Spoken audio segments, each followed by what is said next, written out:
પારડી ચાર રસ્તા બ્રિજ પર મોપેડને અજાણ્યા વાહને ટક્કર મારતા વલસાડના આધેડનું મોત।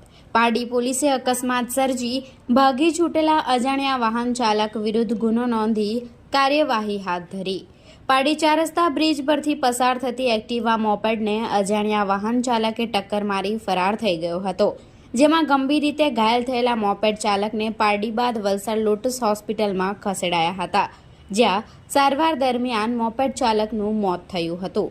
વલસાડ અબ્રામા ધારાનગર 78B ખાતે રહેતા શૈલેન્દ્ર કુમાર રમેશચંદ્ર મિસ્ત્રી રવિવારના પારડીથી કોમ્પ્યુટર રિપેર કરાવીને એક્ટિવા મોપેડ પર ઘરે પરત ફરી રહ્યા હતા, ત્યારે પારડી ચાર રસ્તા નેશનલ હાઈવે નંબર 48ના બ્રિજ પર કોઈ અજાણ્યા વાહનના ચાલકે તેમને મોપેડને પાછળથી ટક્કર મારી ફરાર થઈ ગયો હતો, જેમાં શૈલેન્દ્ર કુમાર મિસ્ત્રી ગંભીર રીતે ઈજાગ્રસ્ત બનતા તેઓને સારવાર માટે પારડી CHC હોસ્પિટલ બાદ વધુ સારવાર માટે વલસાડ સિવિલ હોસ્પિટલ ખસેડવામાં આવ્યા હતા।